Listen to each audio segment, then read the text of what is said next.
Good morning. I'd like to call the Brookings County Commission Tuesday, December 7th, 2021 meeting to order with the Pledge of Allegiance. Will you please stand?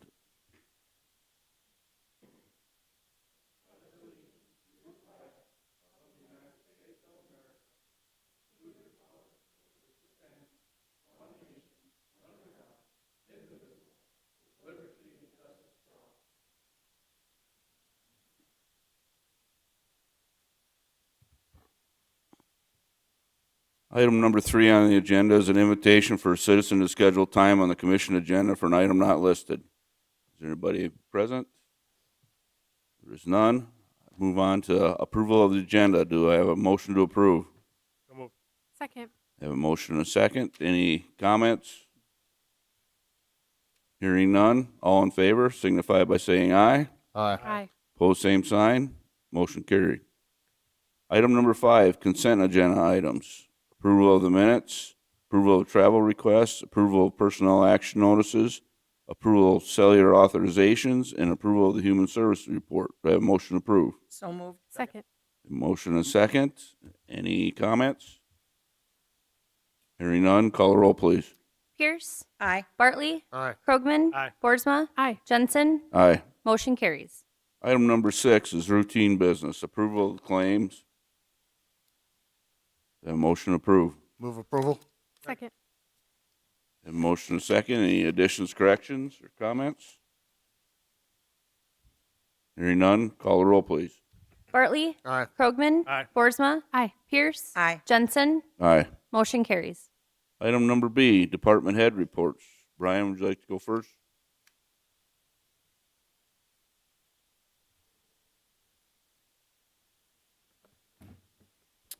Morning. Morning. 17th of November, we finished up the township culvert inventory. Got all that information in and registered with the state.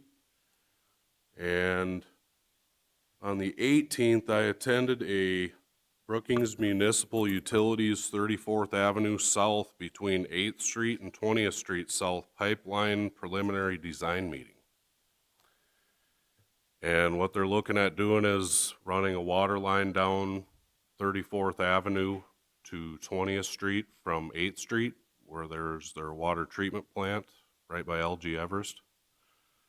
So they would come to the east to 34th Avenue and then down 34th Avenue across 20th Street over to the water tower. Like I said, this is just a preliminary design meeting. There's a lot of pieces that have to fall into place with timing of the construction of the overpass, but they would like to incorporate that with the overpass. It's most likely going to be in a 2-phase process. Most likely start on 20th Street between the water tower or Main Avenue and over to where the construction's going to happen.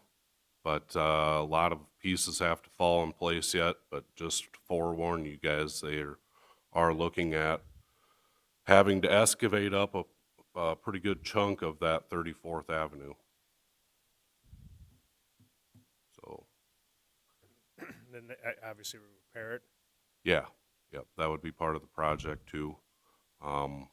I know there's a lot of pieces that have to fall in place yet, as this was the preliminary design meeting, but just to forewarn you guys, that is something that we're going to be having to consider here in the future. That goes under the pavement, not in the right of way?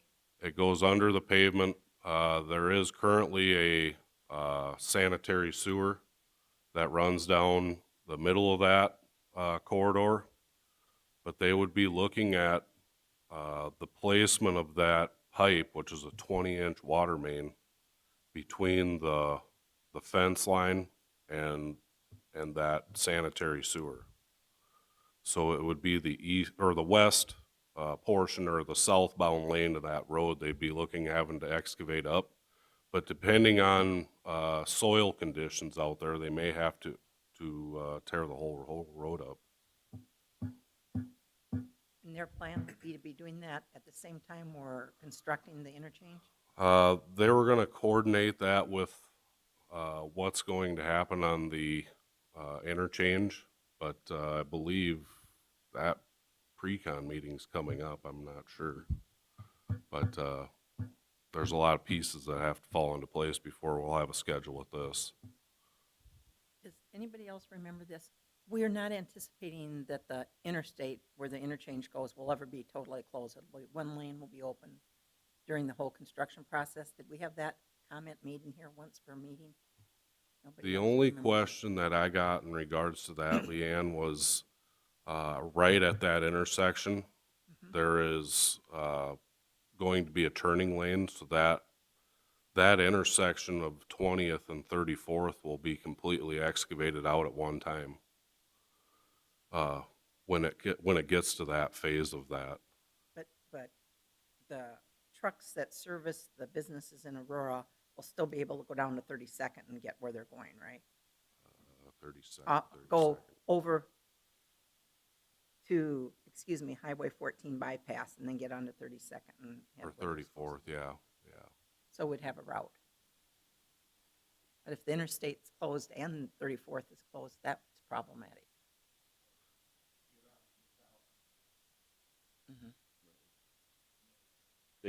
I doubt they would close the interstate. It'll be swapped over as the construction goes. But just a forewarning, that was our preliminary design meeting. That's the first meeting that they've had in regards to this project. But there's going to be some phasing in there. And most likely that phasing will coincide with what's going to happen on the interchange.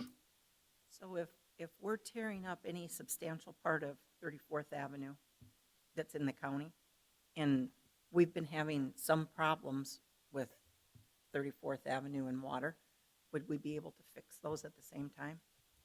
That was something I brought up in the meeting, but I wanted to touch base on this with you guys before I said anything first. You know, in those areas that we do see that are problem areas, we may want to consider, you know, that might be part of our, you know, collaboration in this, is to maybe look at raising some of those areas that we know we have issues with.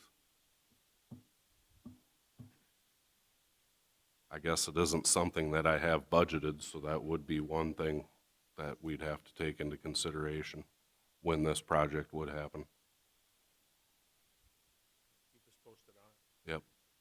I mean, there's numerous issues. I mean, you get the railroad, you get the LG Crossing. Everest's crossing there with their conveyors and different obstacles out there, so. I think it'd be something we should bring up at that Brookings meeting. Another situation that I did bring up to the city also was the consideration that those power poles that are within county right-of-way, there is an agreement that the county has with Sioux Valley in regards to those power poles, if they would have to be moved when that construction does happen. I don't know how we'd handle that either.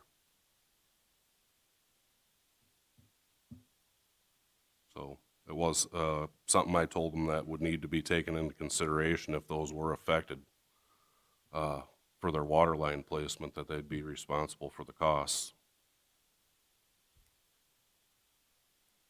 Are those in now? In the right-of-way, yeah. And there is an agreement that we had to pay for to have those power poles moved at 34th and 20th Street. But have they been moved? That's what I was asking. Those poles have been moved, yeah.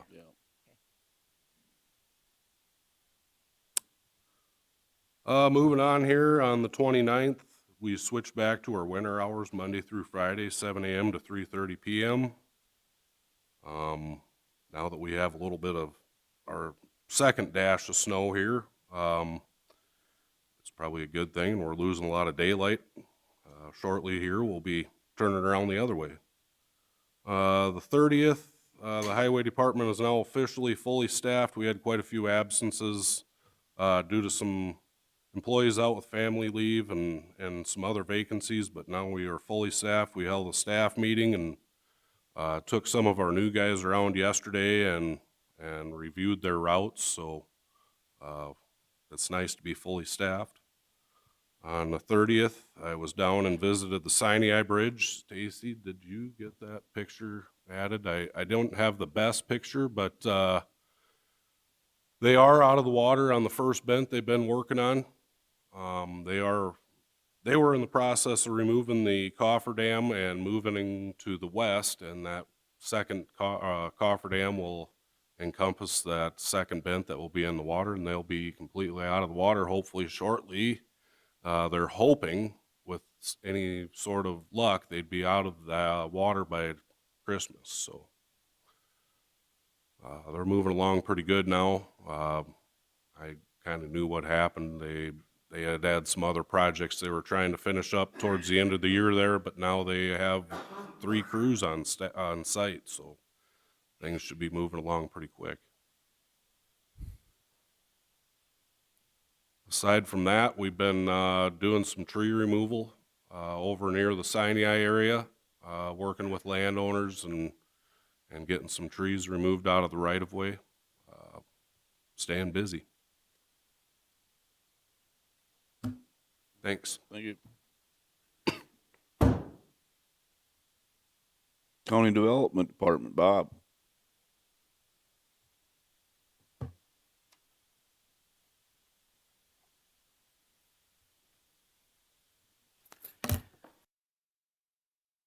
I sent your staff report. I won't read the questions on the first staff report that's dated 11/30/2021. That was included in your packet. There's quite a bit of information in there. I'm definitely not going to take time to go through, but some of the high points. South Dakota State University has been having Richard come over and teach some of their classes on how to permit a confined animal feeding operation, and that's a pretty good program. And they're getting ready to end. Obviously, the semester's getting ready to end, and they're having a special session where they invited a zoning board member in to sit on a conditional use permit committee. So they're going to do an application for a CAFO and present it to a simulated zoning board type thing and see if it got all the I's dotted and T's crossed to see if it could pass or not. So that's a good program that Richard's working with South Dakota State University on.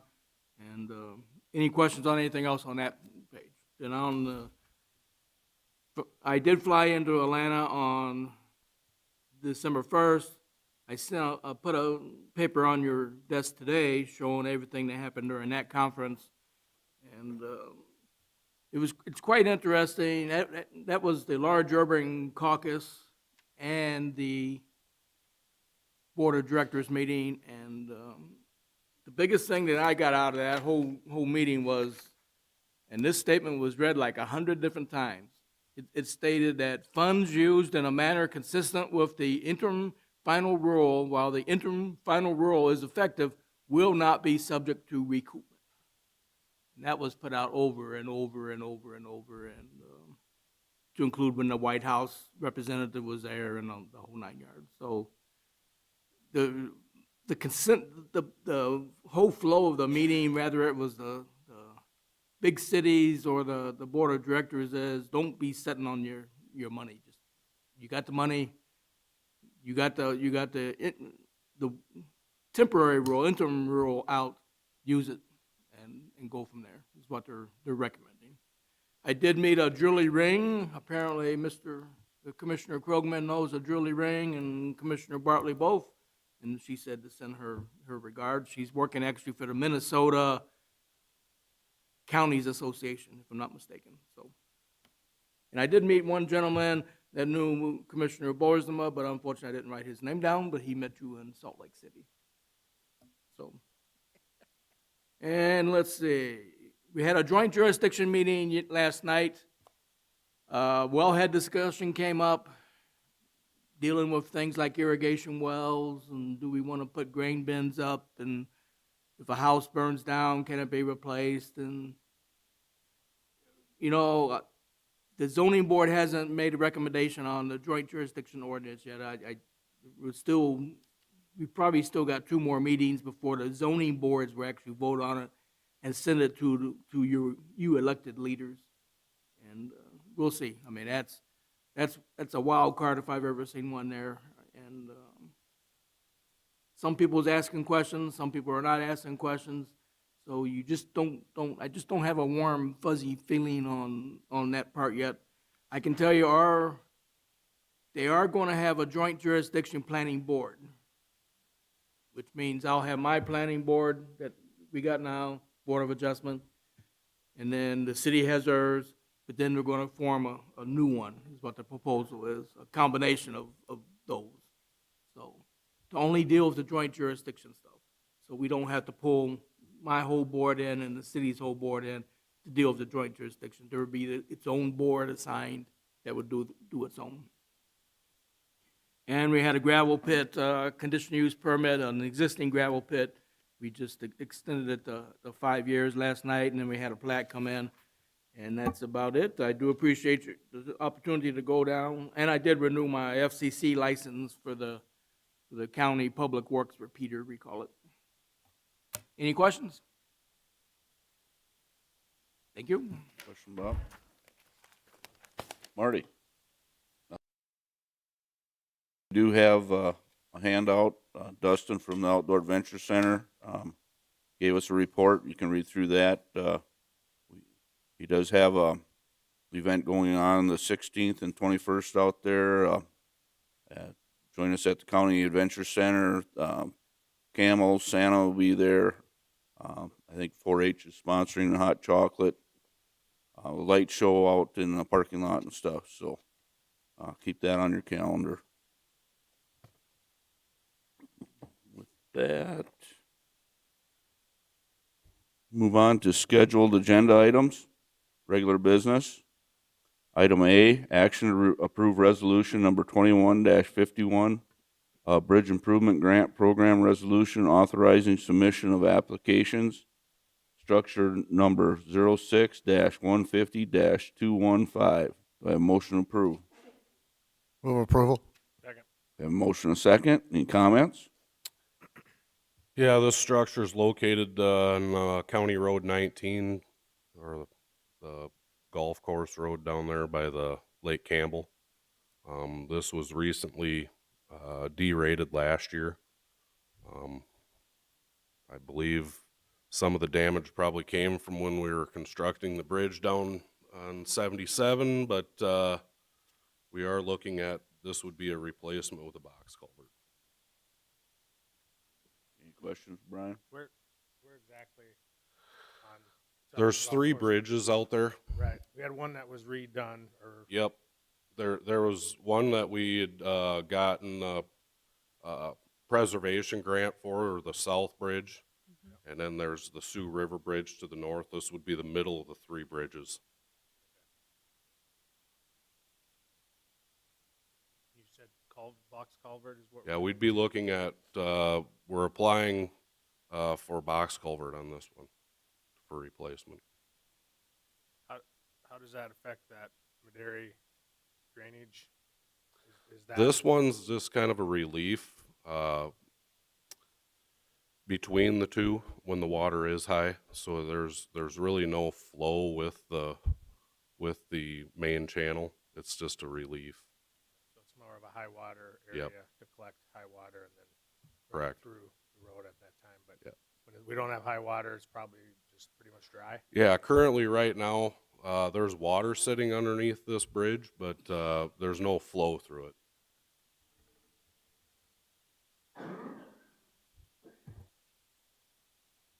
Any other questions? Just to expound on it, I guess, a little bit.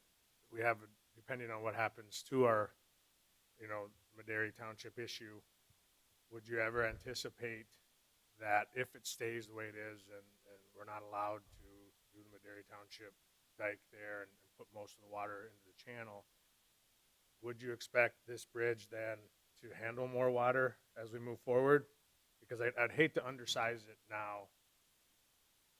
We're matching as close to what the engineering standards are. We're matching. This would be a precast or a cast in place. I apologize, cast in place box culvert.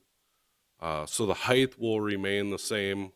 The width will be close to the same, but according to the flows that are anticipated, yes, this would handle it. So we wouldn't be backing up any additional water. Call the roll, please. Krogman? Boersma? Aye. Pierce? Aye. Bartley? Aye. Jensen? Aye. Motion carries. Item B, action approve resolution number 21-52, a bridge improvement grant program resolution authorizing submission of application structure 06-320-118. Do I have a motion to approve? So moved. Second. Have a motion and a second. Comments? This structure is located on County Road 35, just south of our County Road 8. We'd be also looking at placing this as a cast-in-place structure due to the power line restrictions we have. There's some very large transmission lines that are nearly impossible to move.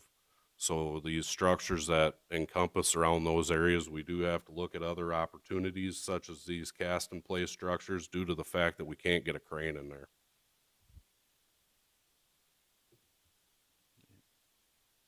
Any other questions? Hearing none, call the roll, please. Boersma? Aye. Pierce? Aye. Bartley? Aye. Krogman? Aye. Jensen? Aye. Motion carries. Item C, action approve agreement number 21-131, an application for occupancy of the right-of-way of county highways made by Interstate Telecommunications Co-op in Trenton Township. Do I have a motion to approve? So moved. Second. I have a motion and a second. Any comments? Hearing none, all those in favor? Yeah, we just discussed this at the last meeting. They were gonna wait until you guys did pass this, so they have not started. Okay. No other questions? All those in favor signify by saying aye. Aye. Pose same sign. Motion carried. Item D, action approve agreement number 21-132, an amendment and restated joint cooperative agreement for the management of the Brookings City and County Government Center. Do I have a motion to approve? So moved. Second. I have a motion and a second. Any comments? Hearing none. All those in favor signify by saying aye. Aye. Pose same sign. Motion carried.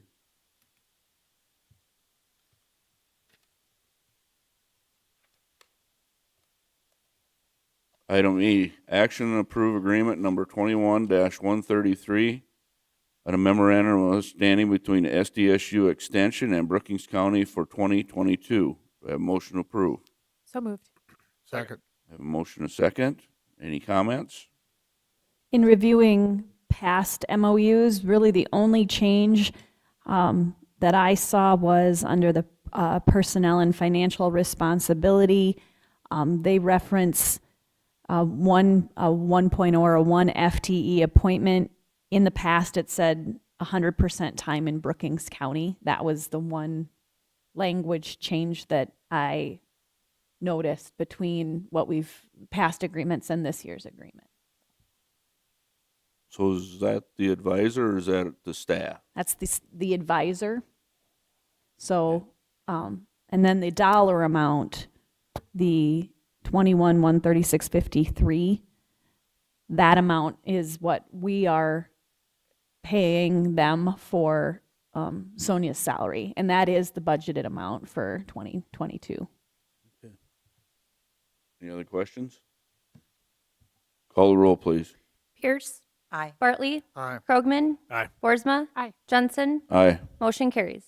Item F, action approve agreement number 21-134, a Brookings City and County Government Center lawn care and snow removal agreement between Brookings County, the City of Brookings, and Razor's Edge. Do I have motion to approve? So moved. Second. I have motion and a second. Comments? This, the city actually put this out for bids. This does include this building, and it does include our courthouse area as well. And they received just the one bid from Razor's Edge, who has been doing this work for us for the last several years. Just a couple of comments. In one place it says, when they do that little chart that says how much they charge for each activity, it says that they're going to fertilize 8 times a year, which is a lot. Anyway, and then in the agreement itself, it says 3 to 5 times. So there's a difference there, and it make a little tiny difference in the cost, but not anything major. I just want to point out that that's a difference that's in there. But of more concern, I don't know that this is an issue for this building, but at the courthouse, we need some overseeding on our grass. And we don't have anything included in there. And so where we've got places that we're going to have a little bit of a mess next year on the grass because of the detention center project, will they fix that, or do we have to hire somebody else to fix that? I would assume that the fix, if it was torn up due to the project, that the project would fix the grass. So that's in the project. Yes. And then, when we did our walk around and there were places where that didn't have anything to do with the detention center project, but we have no grass, where we need to have some seed put down.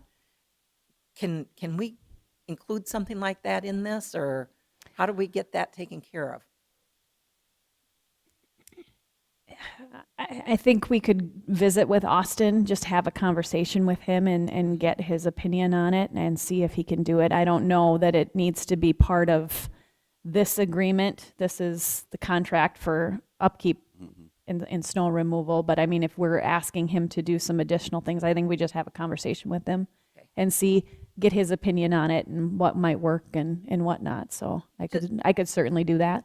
Just at the courthouse, as Yep. part of the regular lawn care, there are some spots that need to be reseeded. And I would think that should fall under this, but Yes, and he is actually the one that's doing our stump removal and is going to handle that part of that too. So I can visit with him about it.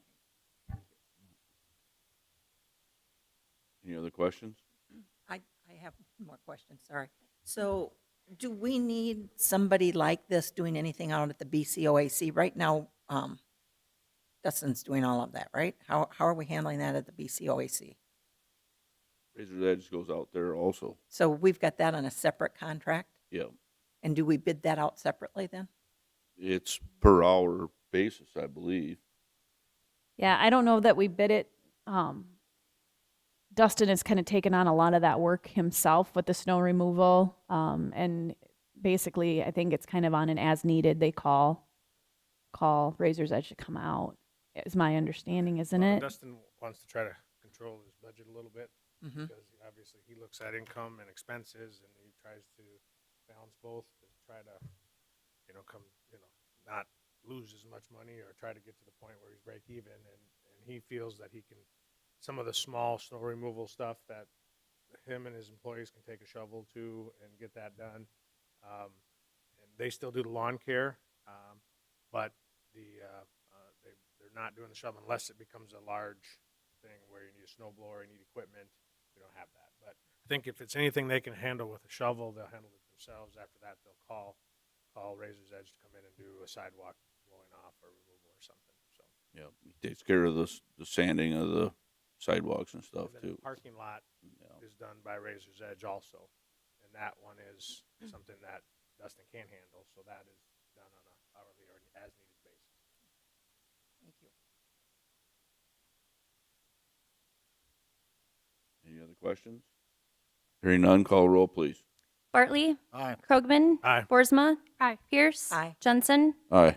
Motion carries. Item G, action approved change order number 009 for the Brookings County Detention Center project in an amount of $36,520. Do I have a motion to approve? Move approval. Second. I have a motion and a second. Any comments? My staff report kind of spelled out what all of the different individual change order amounts were for that totaled the 36,520. If you had any questions on that, I could sure try to answer.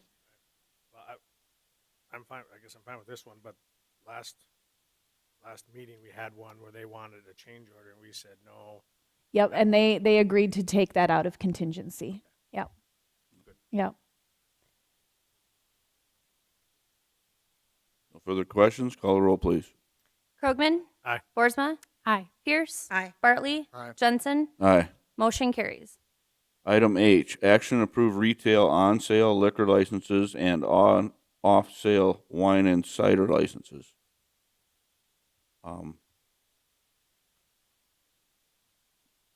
We need to take these individually. Correct? Yes, there's one that is, we have specific questions about, so I think it'd be best just to take them all separately. Okay. The Brookings Country Club Incorporated, Move approval. Second. have a motion and a second. Any comments? Just a question. Did any of these, and I'll ask it all, so I don't have to ask it. There are no violations, right, by any of these during the last year?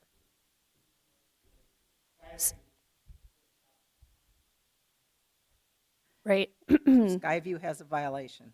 So I did reach out to Kevin Murfield, who conducts the stings. There was a violation earlier for Skyview, and so we did handle that with his malt beverage. If you recall, he and I believe maybe an attorney came in, and we talked with him about what he needs to do for the future. So, but There haven't been any There has- stings conducted since then. correct. To gauge, if any of these needed to be handled through a public hearing. So that, because they haven't had an opportunity to do that. So, and since Skyview had already come in and did the public hearing with the malt beverage license, there was no need to do that with any of these this time around.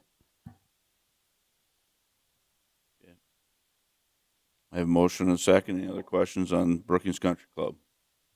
Hearing none, all those in favor signify by saying aye. Aye. Pose same sign. Motion carried. Cusban's LLC, the boathouse. Move approval. Second. I have a motion and a second. Any comments? Hearing none, all in favor signify by saying aye. Aye. Pose same sign. Motion carried. Danceland Campground. Move approval. Second. I have a motion and a second. Any questions or comments? Hearing none, all in favor signify by saying aye. Aye. Pose same sign. Motion carried. Skyview Junction LLC. Do I have a motion to approve? So move. Second. I have a motion and a second. Any comments or questions? Hearing none, all in favor signify by saying aye. Aye. Pose same sign.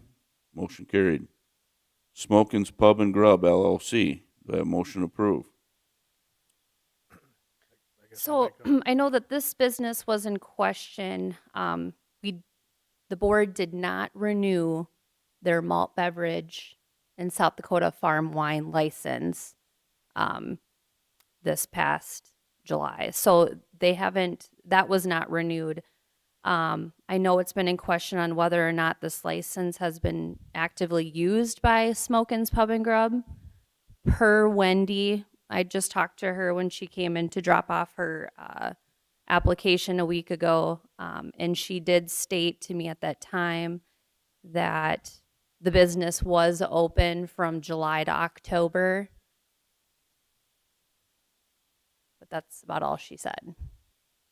But when I get the applications to send out to the entities by the Department of Revenue, Smokin's Pub and Grub, their application was attached to that small note that said by the Department of Revenue that it may need to be actively used. And that was sent to me in September. So the Department of Revenue will have the final say. So I mail all of these applications that you approve. I'll mail all of these to the Department of Revenue. They do a final check to make sure the license is current and this and that. And so, not sure how you want to. Mr. Chairman, a couple of comments. They came in with an application. Bob, you probably remember the details on it, but basically they want to turn the building into a laundromat bar. So separate entrances and a wall in between, and no kids at a particular hour, which we finally threw out because we allow kids in bars. They just can't drink. So it was kind of I asked a lot of questions that night on whether or not the liquor license was active. And it got basically the same answer. Well, from here to here it is. But actual usage during that time was once or twice for maybe a party or a wedding reception or something.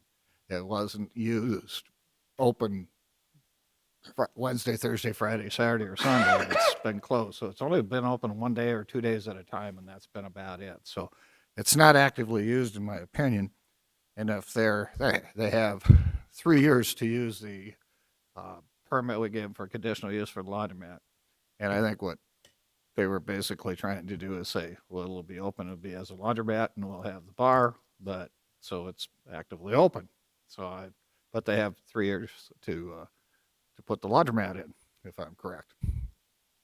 So to me, it's not actively used, and we have to determine whether or not we take that license back and make better use of it.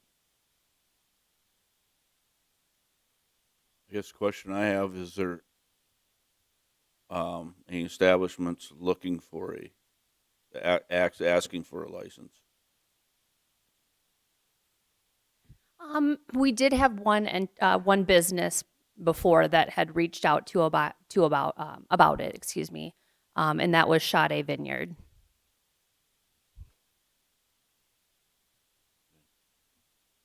I guess do you want a motion in a positive or a negative? Positive. Has to be in the positive. Okay, so I will make a motion to approve for discussion purposes. I'll second for discussion purposes. I have a motion and a second for discussion purposes. Any other comments? Yeah, we've had plenty of opportunities to get something going there, and I'm not buying it's open and using, so I'm going to deny. I would agree. The general feeling I have is if we make it available to the rest of the public who wants to actively operate a license, there's plenty of opportunity if you're just doing a event-based permit to do that type of permit or get things put together, get the business up and running and request the permit at that time. I agree. And again, I think it's an attempt to hang on to the license by having I think the building will be open in it if they're put in a washing machine and dryer, it's a laundromat, but their market is all the trailer houses around the lake and people that don't want to take their laundry home during the week and bring it back. They think they can make a business out of it, and that's their choice. But that isn't open to me for the bar, so to speak, or the liquor license. Yeah. No further discussion? All those in favor signify by saying aye. Opposed, same sign. Aye. Motion denied. SVK Properties LLC. Move to approve? Have a motion and a second. Any comments? Hearing none. All those in favor signify by saying aye. Aye. Opposed, same sign. Motion carried. Wagon Wheel Resort LLC. Do I have a motion? Approval. Second. I have a motion and a second. Any comments? Hearing none. All those in favor signify by saying aye. Aye. Opposed, same sign. Motion carried. Good Roots Farm and Gardens. The motion to approve. So moved. This is for wine. Yep. Wine and cider. Yep, this is for the on-off sale wine and cider, not a liquor. Okay. It's on the same schedule as the liquor licenses. It goes from January to December, which is why we need to do it now. I'll second. Any other comments? Hearing none. All those in favor signify by saying aye. Aye. Opposed, same sign. Motion carried. Item I, action to declare items as surplus property to be disposed of or sold via online auction. Do I have a motion approved? Move approval. Second. I have a motion and a second. Any comments? As part of my staff report, you should have received in your packet the list of engines there that the weed department would like to declare a surplus property to be disposed of, their junk. And then the county development partner has a card printer with a power cord, and it seems to be in pretty good condition still. So I think we'll go ahead and declare it a surplus property and then sell it on the via online auction at a later date. Okay. How do we dispose of engines? Just, do they go to the landfill, or can be recycled? Do you take them to a salvage yard? What do we do with them? That's a really I'm good not sure question. if- I'm not sure 100%, but I can find that out. I'm not sure if Brian has an iron pile that goes. I'm sure they'll go in our scrap bin, and Yeah. our Right. scrap is taken to Volga and it's recycled. Okay. But Good answer. And the card printer, if I may, Mr. Chairman, it's not the power cord missing. It is part of the power thing, but it's a little trigger gun. It's got the laser and reads the driver's license. The new printer that the state gave us said you have to use the old one. So we're not stripping the equipment on purpose. We just have to keep that one item for the new printer that we've got. no further comments. All in favor, signify by saying aye.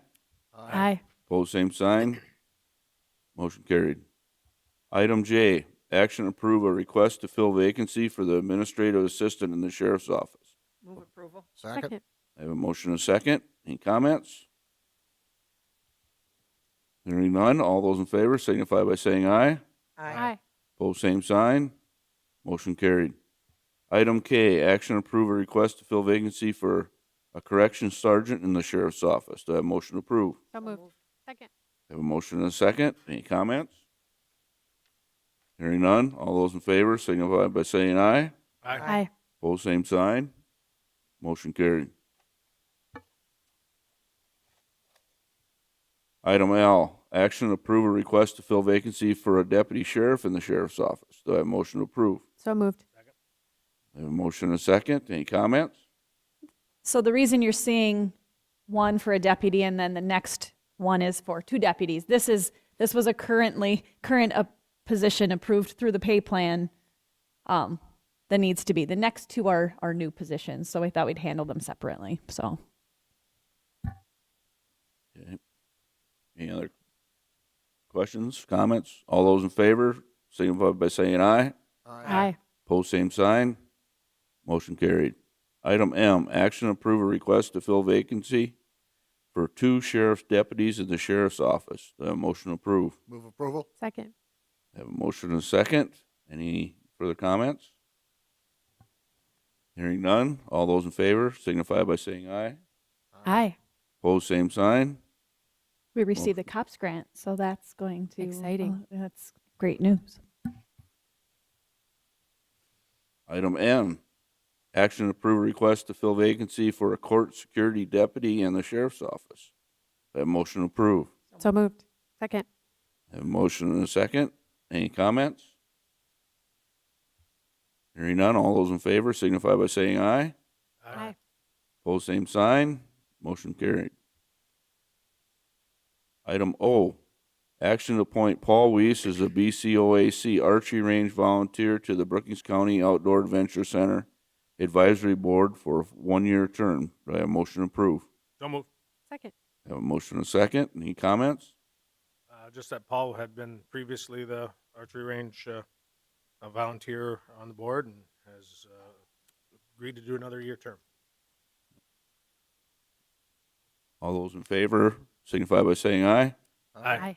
Pose same sign. Motion carried. And now we have gone through, if you recall, I think maybe a year or two ago, we set a policy that we would advertise for these volunteer board appointments twice. And if we didn't receive applications, then we will advertise again, but then as soon as an application comes in, we'll take action on it. We won't set deadlines. We do have a planning and zoning position open still, so we'll be advertising that again. So Okay. We kind of advertised it last night at the meeting too. What district is that for? I don't remember. The Northeast District, up around Hendricks. Okay. Item P, action to unassigned fund balance amounts as follows. 101-2-276-9102 interchange project. Item 2 is 6,101-2-276-9400 Detention Center project. Item 3 is 1,100,000-201-2-271-1800 River Bridges project. Item 4 is 811,800-201-2-271-1900 Sinai Bridge project. And item 5 is $2,463,985 -301-2-276-9200 Detention Center project. Do I have a motion to approve? So moved. Second. A motion second. Comments? So these are all amounts that we have assigned over the years for their respective projects, and all of that money has been supplemented into those respective budgets to be spent on those projects. So now this is just action by the board to unassign those dollars. So these dollars now just roll back into the fund balance, but they have been supplemented. And so the money is being spent on these particular projects that they were assigned for at one point. So I don't understand how that works. I'm going to ask this question. Let's just use the interchange project as our example. So we're unassigning $2 million that's in the general fund. it was right in the now. general fund, and the board took action to supplement that into the 201 fund and did the cash transfer over to that so that we could pay for our portion of the interchange project out of the highway fund. We've already done that? Yes.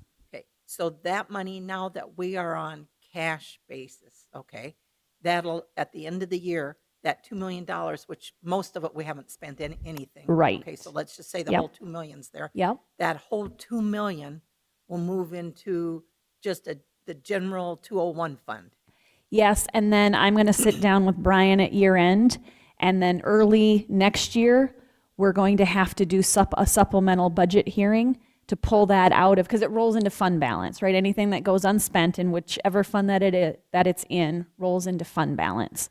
So there will be a portion of the interchange project, of the Sinai Bridge project, that went unspent at year end. We will see what that amount is after we get done at year end. We'll do a supplemental budget next year to move that money from fund balance back into the budget so we can have budget authority to spend it. Go ahead, Ryan. Well, I think we're trying to do what we've asked to do for a long time. I know, but there's always 2 steps to every, you Yes. can't just move it over. You also have to give authority to spend it. Yes, And there's, you give the authority to spend the money, there's cash, and there's budget. There's always 2 steps to it. Right, and that's where I get confused on a lot of that stuff is, okay, what are we allowing and where is it coming from? And is it being taxed when it doesn't go to the next year? So you know? that's why we didn't budget for it for next year, right? Because we knew we knew we already had it. Yeah. So what we do then is it rolls over, but then we supplement it. So it's just the same dollars from this year that we're gonna push it, you use for next year, because we know it went unspent at year end. And we'll look at the general fund and see if there's anything there that we need to do that with as well. But we'll be looking at doing a supplemental budget resolution probably the first part of February, probably next year, to get those budgets. Because right now at year end, for next year, if we rolled and didn't do that supplemental budget, the interchange project, for instance, wouldn't have budget in it to spend any of the expenses. This provides a trail, even though it's a difficult one to follow, but it provides an accounting trail for any sort of review from the state, is what you're looking at. Any auditor's review Right. will follow the trail. Yep. So my understanding is, so once we get it into the 201, at the end of the year, we'll see how much isn't spent. Can we identify it in the 201 and pull it out and say, look, this is the remaining balance for the, No, I don't think that's just an extra step, and then it gets just muddied because you have to then, you'd assign it at year end, but then you'd have to unassign it right away at the beginning of the year and then do a supplemental budget. I'm really uncomfortable, and I'd like to maybe talk about each one of them, but on the interchange, okay, so maybe we won't spend $2 million because of how that bid Right. came in, right? Right. So we're going to take that money out of the general fund, put it into the 201 fund where we can never take it back out again. And at We least, already did that earlier this year.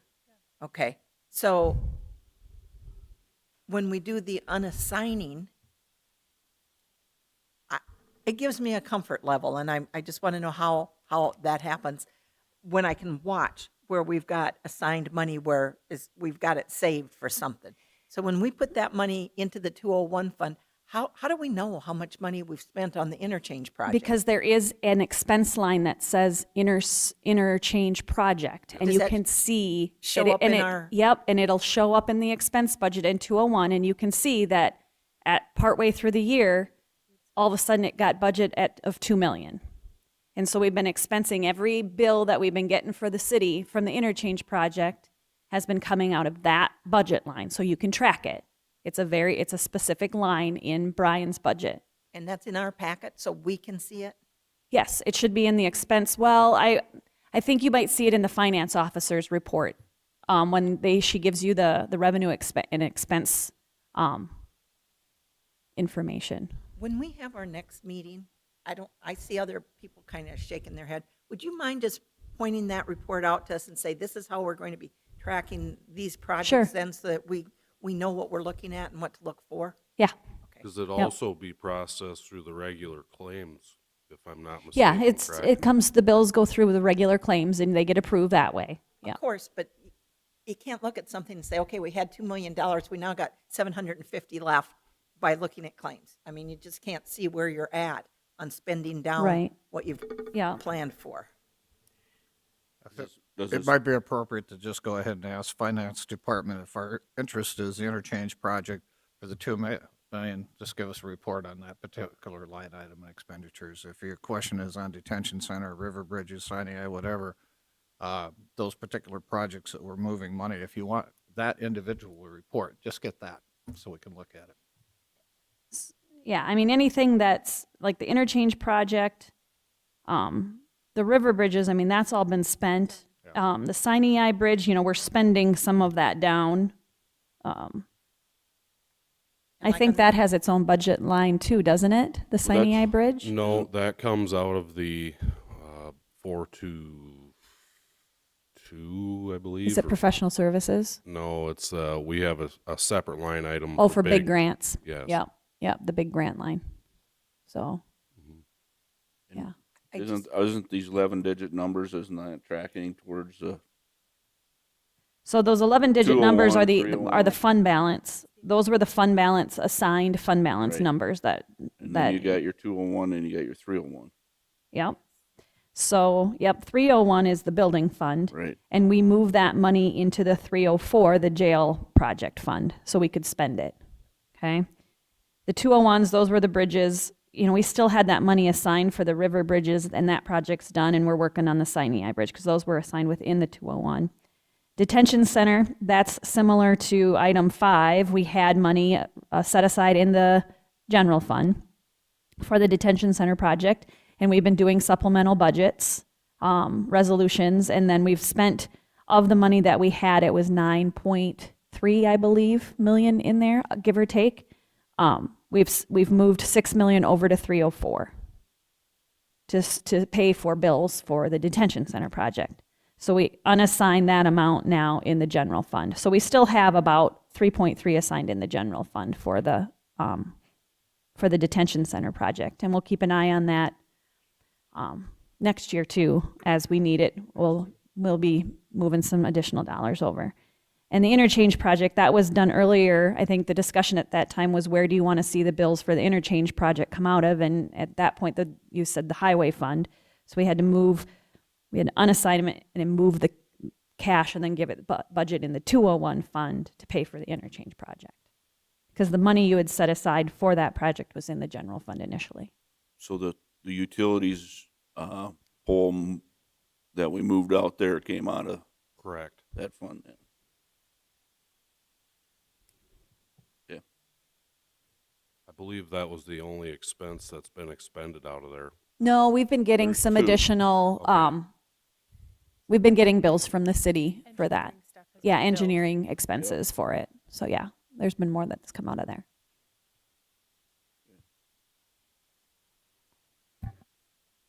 Any other questions? Then next week, we're going to be looking at having to do some assignments, new assignments that the board is interested in seeing. We'll have an idea of the funds. Right, yeah. But then after the first of the year,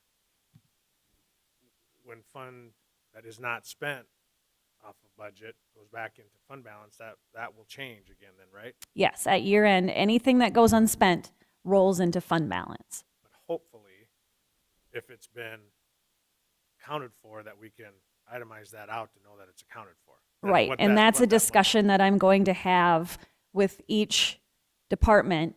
Okay, was there a specific project that you had budgeted for 2021 that went unspent?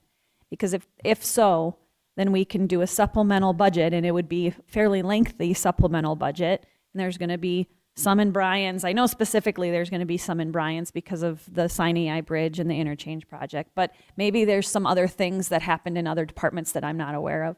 Then we'll do a supplemental budget, pull that out of fund balance, and give them the budget authority next for 2022 to spend it. Not assess for it, but pull it out. Right. So usually basically called cash applied. Yes. Yes. But when we're talking to the departments about that, Mm-hmm. we're not keeping money that's not a special project. It's gonna, any other funds that are left will go back to general fund. We're not making exceptions for supplies, furniture. Right. that No, kind of no, stuff. it Okay. needs to be a specific project, or maybe like a large ticket item that just didn't get done because of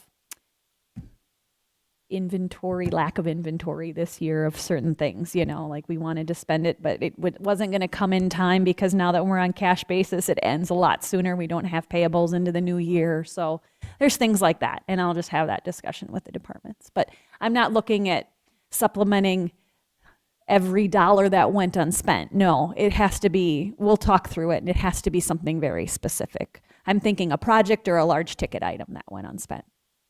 This will be interesting, our first time through on that.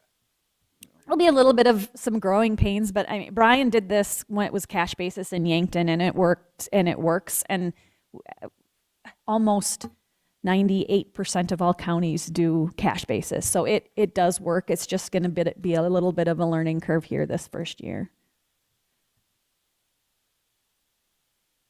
Okay. Any further comments? Hearing none, all in favor signify by saying aye. Aye. Opposed, same sign. Motion carried.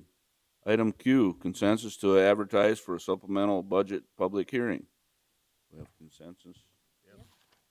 Yes. Okay. So yeah, just to explain that a little bit, we have a 402 fund where we're paying for the jail bond, and that had to get established this year, and so there wasn't budget authority in that, and so right now it looks like it's in the red. So we have to move some money that we had, tax dollars and whatnot that we've had to pay for the bond. We just have to move some things around and get that done before year end. So you'll see that at the next meeting. Item 9, Commission Department Directors Report.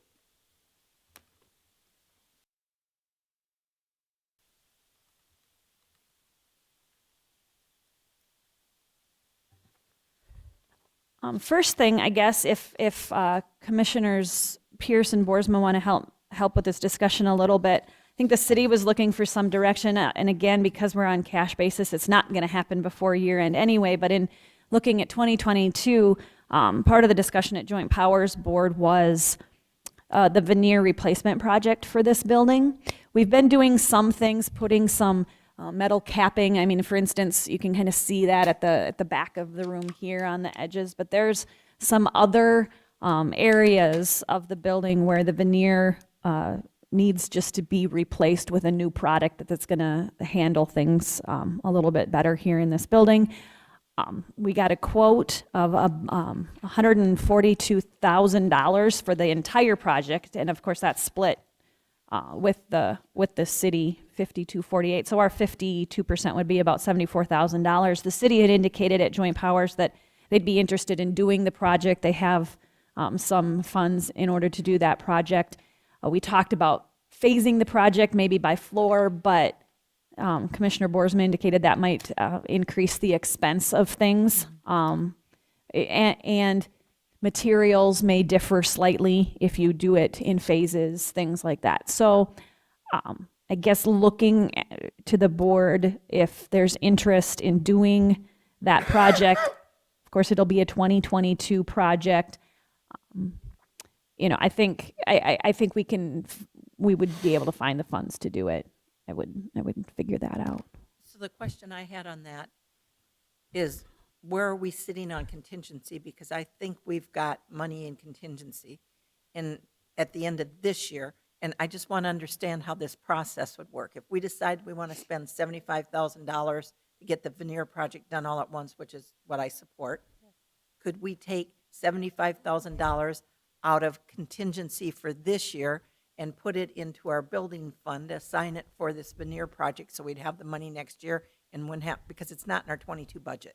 You could do that. Or you could do a supplemental budget in January. January, February Okay. next year. Yeah. Okay. And contingency is looking actually really great. You'll see a contingency resolution next week because there are some budgets that do need it. Drainage, for instance, we didn't have much of a budget. We've had some expenses there with that Maderi drainage project.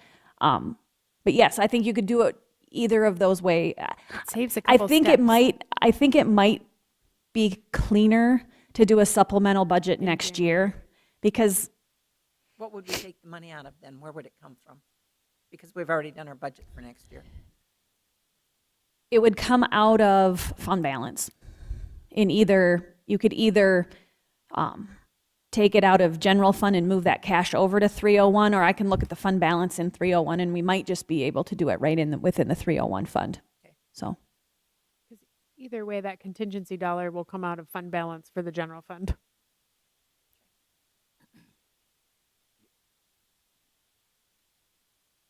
so if we kind of have kind of a consensus to move forward with that, we'll look at that probably again when we do the large supplemental budget at the start of the year next year. Second meeting in January, first meeting in February. We'll get that. That'll be part of this. Is the veneer project, is that just common areas, or does that go into each office? And I don't know that there's really anything in any of the offices. I think it's all in the common spaces in the hallways. I mean, like in our exec chambers where it comes to tables and. Well, it's and- not addressing the tables. So I was going to suggest, though, that, JMJ Caseworks is who is likely one of the bidders or proposers on a project of that scale, and they do plastic laminate type stuff. But I think the opportunity to ask folks if they could do a site adhere roller for a couple of our tables that are delaminating might not be a terrible thing. And that would be a separate issue because it's all of our conference rooms. Yes. Yep. And then, kind of getting into my staff report, I included a statute. I think we had kind of discussed that at our planning session about reading the entirety of ordinances at meetings. Found this codified law that says the title of the ordinances should be read twice. So read at the first reading, the title, read again at the second reading. So I think, unless Dan disagrees with me, that we can just forego the reading of the entire ordinance, and that's going to be fabulous when it comes to zoning ordinances because Yes. that's a lot. Chad Nelson provided his monthly executive summary on the jail project. That was included in my report. I did get the 2022 commission calendar. This should be the final one. No? Because we're going to talk about dates for budget stuff. Oh, yes. And yes. try and So- pre-schedule that as best we possibly can. Yes. So, Commissioner Borsma and I, we've kind of had very, very preliminary talks. We'll probably be discussing this here in the next couple of weeks of doing kind of, the commission takes on kind of one thing outside of commission meetings each month. Like August is the Conservation District tour. October is usually the road tour. If we want to continue to do the planning sessions, is that something you want to do in November? June is budgets. One thing, and try to get those scheduled out as soon as possible so that they're on your calendar. So I'm not fighting to find available dates to have things on. Some of the things may have to be a little bit fluid, like the Conservation District tour may have to, have to work with them. I don't know if they'd be willing to set a date in January for something in August. It's a conversation I have to have with them, but that's kind of what we're looking at doing, is getting that established early on in the year so it's on everyone's calendars, and so that would get added to this. But the commission dates are set on this. So if you want to go on like a 7-week vacation, no, I'm just kidding. However, I don't know what I'm doing the next 2 weeks down the road here, so. But here's the great thing though, Ryan, if it's on your calendar, Right. then you'll know what you're doing There 6 are weeks other from now. things that I don't know that I have commitments for also that are not scheduled yet, that could get scheduled over the top of what we have scheduled. And so sometimes I liked it when you would say, hey, this month we need to do this. I'm going to send out a schedule here. What could we make this month work? And that, I kind of liked that because that would allow us to say, yes, we could come to a consensus. And if there was something there, or no, I can't, I've already made a commitment. So I understand where you're coming from and that kind of thing, but I can't commit to say, yeah, I can be there on that date, even though it's on my schedule because of other things too. And for me, part of it is just making sure that we outline that we're not trying to do 6 things in 1 month, because that ruins my September. Like, just absolutely ruins September. And so making sure that we're allocating, like August is going to be this thing. June is going to be budget hearings. It's likely the second week of June, whether we pick the date and set the time for that. But usually it's the second week of June, to be able to kind of identify that. And maybe those are still tentative, fluid dates, but to say it's likely the second week of June, the road tour is likely the second week of October, might be helpful so that we can at least kind of pencil something in. So my thought was, if we want to look at it on a monthly basis, Yeah. I could see that Yep. saying, here's our agenda for the year. January, we're Yep. doing this. February, we're doing this, but not a specific date. I think that's great. I mean, and that Middle gives ground. an idea that we all know, okay, in April here, we're going to have to figure out a time to do this. Yep. Yep. Yep. And we'll just figure that time Yep. out, but not necessarily setting a date, putting it on the calendar. Yeah. would Totally be fair. available. Okay. Yep. Speaking of dates, are we having a meeting on December 28th? Will that be needed? At this time, no. I don't believe it will be. Nope. Kind of like the idea of throwing a date on there and just saying flexible. In other words, if you can't get 4 of us there, if one is missing, you may still go ahead and have that. But I like to look ahead 2 or 3 months when somebody says, well, we got a race that weekend and we got to leave on Tuesday or something, or not going to be back until Tuesday. I can look at it and say, well, then I can't go. Or if 2 of us can't make it, we let you know that. Then we do the doodle poll, and we have some conflicts with that date. Let's Yeah. do the doodle poll. We'll So, come up but with the a idea of proposal. Angie having and I it will work down on it and come helps up me with- look out 4 or 5 months and say, "Oh, maybe I shouldn't plan around that." Sure. Yeah. Okay, so let me ask you this, though. What does this commission calendar, is it published? Is it something that is changeable? Is it something that other people look at and say, look, Yes. this was published and you changed it on me, type of thing? So, we have in the past changed commission meeting dates when there have been conflicts with conferences, for instance. I've really tried to establish those now, though, ahead and try to figure out when those conference dates are so we can kind of plan around those. So I think the commission dates are pretty set. Yes, employees look at this because they look at this for when timesheets are due, when claims are due, things like that. Now, can things change? Yes. And they just have to be advertised accordingly if something needs to be changed. If we decide to put some tentative dates in here, and then we just note that they're tentative dates. I mean, I don't know that we have to, we can note that these are, fluid. So I don't think it needs to be necessarily set in stone.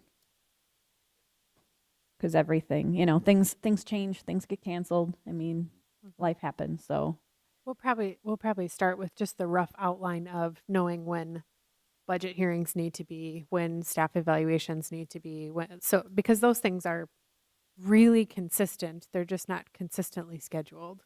And so making sure that we can identify at least the first week of February, the first week of October, the first week of June, or whatever, as a set of tentatives, whether that's typically on a Tuesday or ends up on we try to avoid Wednesdays all summer long. So, Great idea.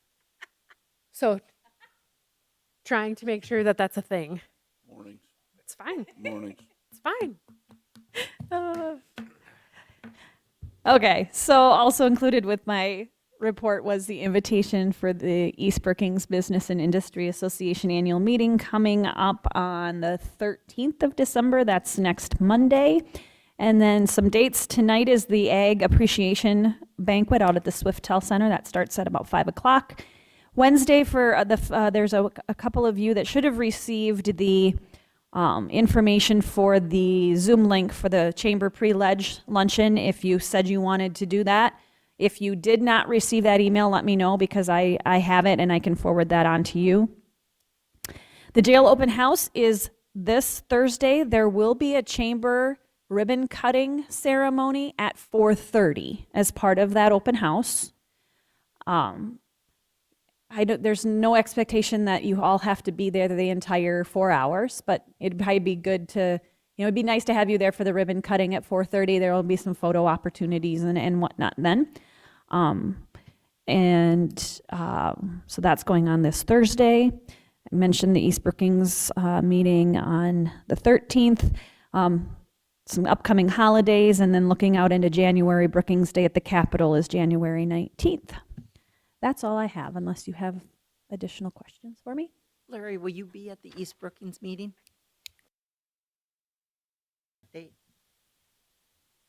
And the three things that I think that we should have on the list, you maybe already have your list, but the interstate project, what's going on with that, what's going on with 34th Avenue now, and then anything on the infrastructure bill as relates to 213, which I'm going to talk about in my report a little bit. But those are the things I know that they maybe would like to hear about. You maybe have other things.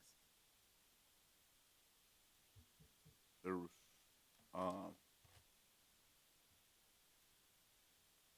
some of the agenda, they have discussion on 214th Street to Aurora.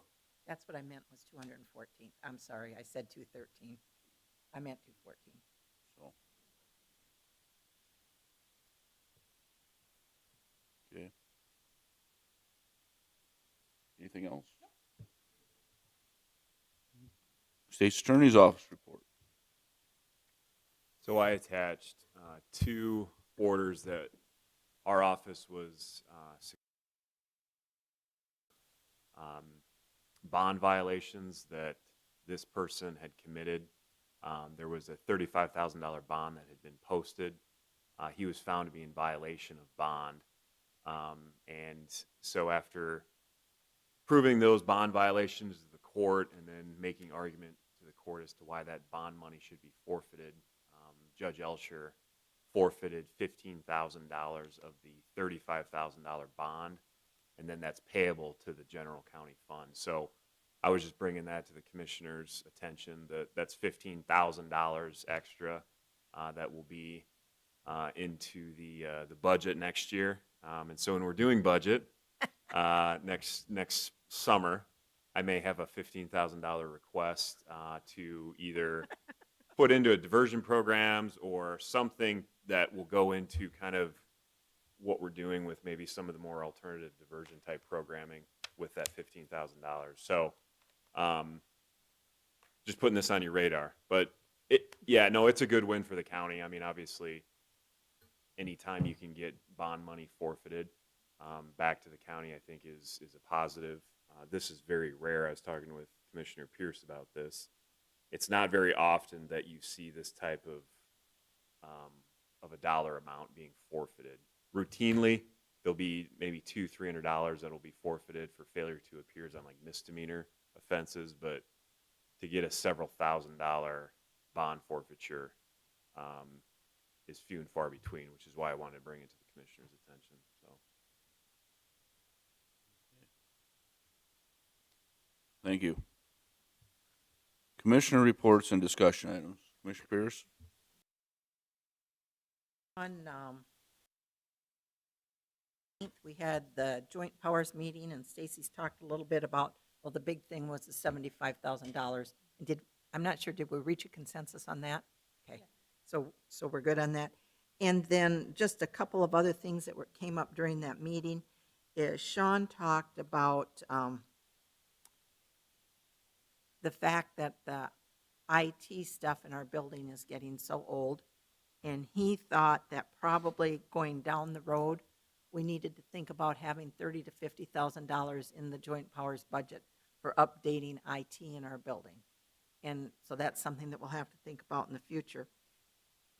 Right now, he's working on the IT stuff in the room next door, and we think that we're going to take out the broadcast capabilities in there, and I was just curious if anybody has any opinion on whether that would be a hardship or not, particularly for planning and zoning meetings. You know, sometimes myself, I think it would be, we don't use it because it doesn't work very well, but maybe that's an option we ought to have available, so we have 2 broadcast rooms, but maybe we don't need that. And if anybody has any specific thing they'd like to say about that before we tear that system out, we should have that conversation. I think it's important to note that part of the conversation was in making that kind of a smart hybrid Zoom room capable so that other volunteer boards and commissions who are doing hybrid in-person and digital meetings have a space that's set up for that specifically. Because if you've tried to do the hybrid call-in option here, it's really difficult with the lag that we have. If you're on the phone, it's very hard to kind of chime in and converse as a part of the actual group. And so making sure that we've got a really solid Zoom capable room for those other boards or commissions, I think is super valuable. That was one of the things that we talked about, if anybody wants to have any input onto that. And just as a side note, that the absentee voting for the city will start on March 28th, and we're going to do it out on the first floor again. And that the county absentee voting will start April 22nd. And we thought that putting that out in the hallway worked well, and we're going to do that again this year. Mm-hmm. So that was pretty much everything that we talked about of any significance at Joint Powers, except for the swales done. So we'll be seeing something happening with that next year where we'll have some growth. Then on November 30th, I talked with Steve Hoff from HDR about the infrastructure bill, and particularly about 214. You remember we had Rich from Banner and Steve talked to us a little bit about watching that bill as it came down. And he said, whereas they haven't been all the way through everything yet, and there's a lot of questions on that infrastructure bill, it doesn't look like there'll be grant opportunities for counties, local governments, not just counties, local governments, that all the money that's going to pass through from that infrastructure bill will go to state DOT. And so then we'll be waiting to hear how state DOT is going to determine those monies get spent. And so that's something maybe, Larry, when you talk to East Brookings, that they're going to want to know about that. But what we need to be doing going forward is keeping an eye on what rules are coming out of state DOT and what we have to do to make application for those projects that we want. That just sounds to me like we're back to the old program that we had when I came on the county commission. So there are people here that'll know more about that than I do, but I was really disappointed that new infrastructure bill doesn't give local governments the opportunity to apply for grants. It does not, according to his first read of the bill. Okay. On December 2nd, I attended the mayor's Christmas party, which was a nice event. The mayor introduced the county commissioners that were there. That was kind of nice. It was just fun. On December 3rd, Dan and I talked about, we were going to have a conversation with Tom Dietrich from the AG's office on the opioid settlement, but then Tom's schedule prevented him from doing that. And Dan and I made a decision, and I think, Dan, did you guys already put in the application for that? Done. So we did join into that. I don't know that there'll ever be any monies that'll come out of it, but if the monies do come out, it'll be for things that can be used like Narcan in our deputies' cars, so that if they come across somebody that's overdosed, they'll be able to help them. Or maybe some educational programs through East Central, which we could give a grant for on drug use. Things like that is what the grants would be for, and it'll be years before we know. So the application did go in. And then last night I attended the joint jurisdiction meeting as a city planning and zoning commissioner. And as Bob reported, we talked about the Zone A and Zone B areas for the aquifer, and we think maybe we've reached something that we're going to present to the city and county commissions eventually on those issues. On January 4th, we'll meet again, and Bob's gone. I don't know if that meeting will be at 6 or at 7. I don't know that yet. And we'll be talking about housing in the joint jurisdiction. That's what's on the agenda for that January 4th meeting. And that would be all that I have to report. Commissioner Bartley. Already attended the first night on the 6th. We had a second joint meeting of the city and the county planning commissions as far as the joint jurisdictional area is concerned. And as you reported, Leanne, we will have another meeting.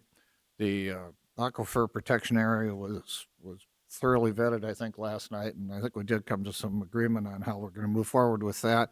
Understand that the process of this is going to be, before we get it here, the planning commission on both sides will have public hearings. And once that public hearing is done and we take those suggestions and mull them over and make changes or amendments to the ordinance one more time, then it will eventually go to the planning commission to approve. And at that point, it comes to us.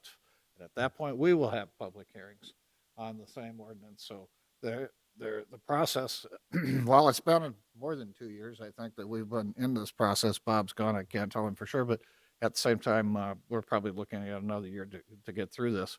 One of the things that I think is important is we can't really strive for a perfect document in this, because there is no such thing as a perfect document. I think we need to move forward, and we can amend the document in later years if we find out that there's changes we need to make. So trying to get perfection will drag us out for another 5 years, and we'll never achieve it. So we need to have a good, solid document with the changes we've made, but recognizing that not everything has to be in this at this point in time. If it isn't thoroughly vetted and it has to make the document wait for another year while we vet it, maybe we just take it as an amendment later. So that'll be a discussion we'll have as we move forward.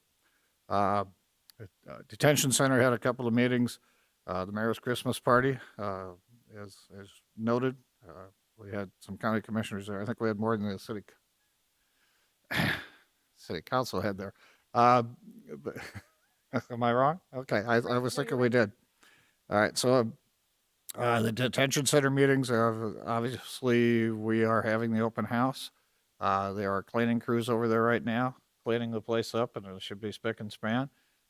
We did ask that they have some of the monitors operating, and that will be in some of the control rooms, so you get a sense of the security in the updated jail, other than just the cells, with the handling of prisoners and how the traffic flows will be demonstrated in the kitchen. So uh, we're looking forward to that. I think most of the jail staff is going to be trained to take people through in groups, so that we don't have a complete cluster of people trying to figure out where they're going. Probably open up one or two of the detention cells, or just one of the cells, rather than all of them to walk through. Just one. You've seen one, you've seen all four of them. So that'll be happening. Uh, Proud of the fact that the jail staff has really had a tough year dealing with all the things with this construction, and yeah, they're not done yet. They've got to go through training yet, and they got to go through. Well, this thing will be easy for them, but the training looks to me to be extensive, and it'll be handled well. Uh, I took a tour through there a couple of times. I go through, just drop in and walk through. If you want to do that as a commissioner, you're certainly welcome to. Do it at noon when there's nobody in there. It's a lot easier to take a look. Everybody's out to lunch. But it is impressive, the amount of work, the amount of wiring, amount of plumbing that's in that facility, and you get an idea real quickly why it costs so much money to build a building like that. It's not just building a house. It's a lot more complicated than that. So happy with Henry Carlson BKV at this point. We get it all closed up. They did have a walkthrough in their blue tape, the checklist.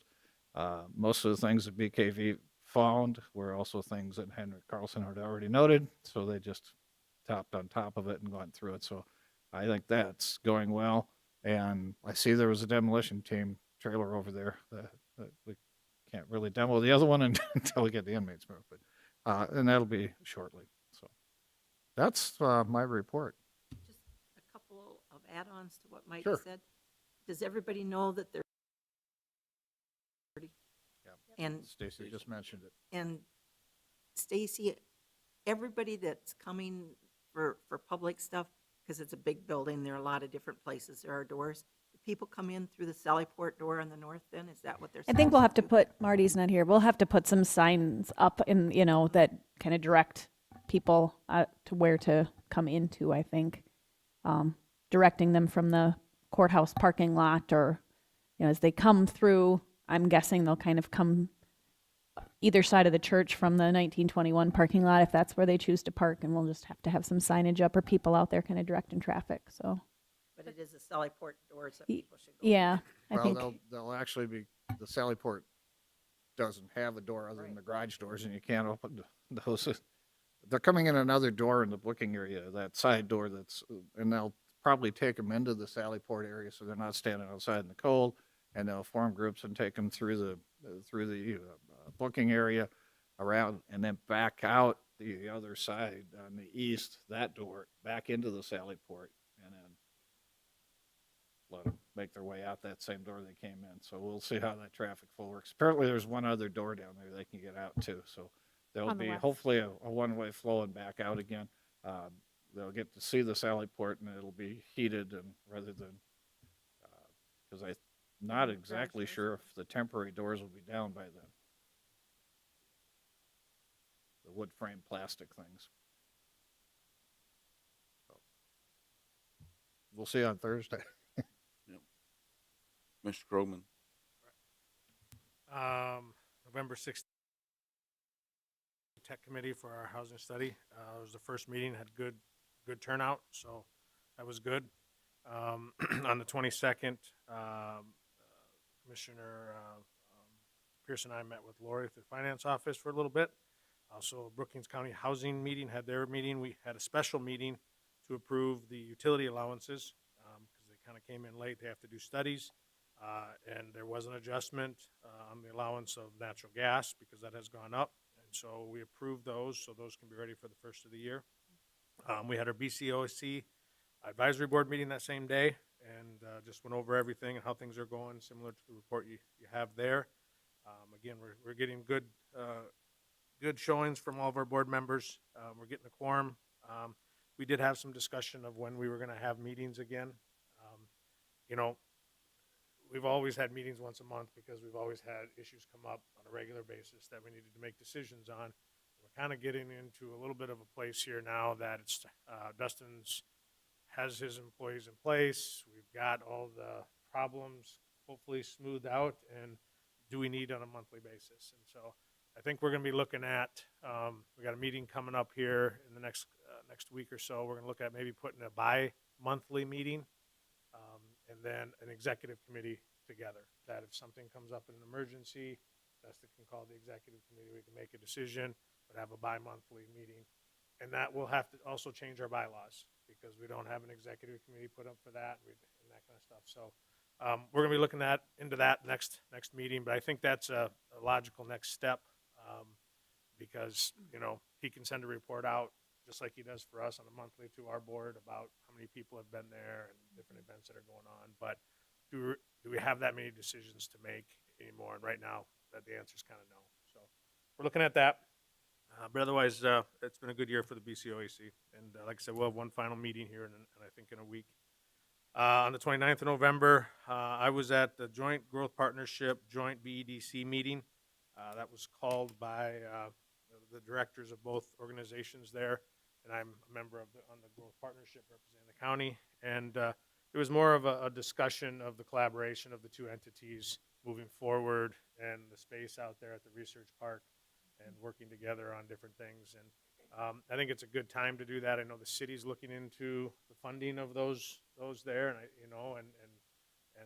think part of their thing is not making sure that things aren't duplicated, services aren't duplicated, and so I think it's so far a good working relationship.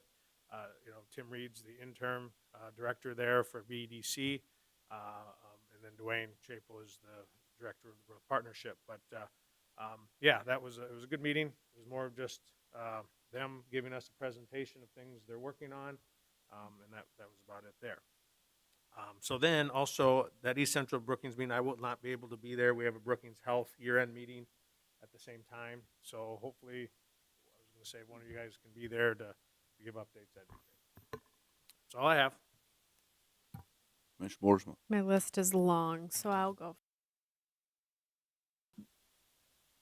November 16th, we had an E911 meeting and spent a good amount of health so that we can get dispatched to help track calls related to mental health issues. And we've got some good data then going forward for both the city and the county. So that was a good discussion. The 16th, I also spoke to the Leadership Brookings class and did the kind of presentation that I usually do, talking about kind of consensus building and budgeting and how we spend discretionary tax dollars. And not surprisingly, the top 3 things that young leaders in Brookings think we need to spend discretionary dollars are on our mental health, affordable housing, and affordable childcare. So pretty much everywhere we go, I think we're all hearing probably very similar things in terms of what folks are valuing. November 17th, we had the Icap board meeting. It was Cindy Dannenbring's last meeting. So they talked a little bit about transition planning and kind of how that process will look going forward. There's a handful of positions that have been shuffled as a result of Cindy's retirement, and then Arlene Weirheim is also retiring. And so there's some kind of movement into a few other positions. A lot of those promotions are being made internally with candidates that they have. So continuity of services and understanding of kind of historic operations of the agency, I think will be really strong as a result. So that's also great. The 17th, we had a BEDC board meeting. 18th, the Joint Powers Board meeting, which Commissioner Pierce talked about a little bit already.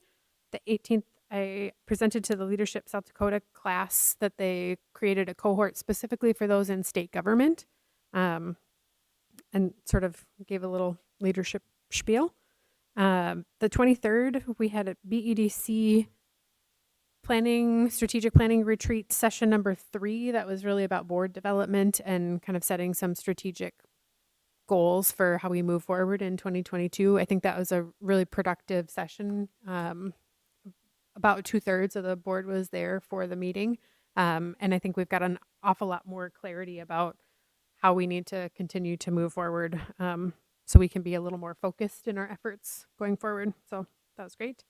The 29th, I helped Mary Beth conduct the Brookings Behavioral Health and Wellness annual staff retreat, and we talked a little bit about kind of facility related things and programming related things, and what additional things that they can be thinking about and doing when it comes to some version of staff care, because they're all pretty overworked at this point. And so just thinking about how facilities support that and or how programming can support that. I was also at the joint meeting with BEDC and the Growth Partnership on the 29th. And then December 1st, Commissioner Jensen and I had a great meeting with Misty prepping some of the stats for the year-end weed board, and then kind of end-of-year spray report for the weed department. So just figuring out how to make data easy to read, understand for folks who aren't used to seeing that data. The second was also at the mayor's holiday party and awards. And I think there were 3 commissioners and 3 counselors, if I'm not mistaken. So we were tie. Then yesterday we had the Samara Avenue Kickoff meeting with Banner Associates, Confluence, and the city of Olga. And I think that went well. We talked a little bit about kind of what the process will look like going forward and who the subcommittee smaller team will be during the design process. A little bit of the format that we're hoping to see for some of the public engagement sessions. And so we'll have an opportunity to kind of chat through what that looks like. And if that ends up being, Brian and I or Larry and I on the kind of design committee, subcommittee, so that we don't have to have 17 people to make a decision about design, that would be awesome. And then last night we had a 4-H promotion and expansion committee meeting out at the OAC, and the light show, I have to, even though Dustin's not here, I have to brag about his light show because it's awesome. I got there early enough to just sit in the car and watch it for a little bit. So highly recommend that we go check that out.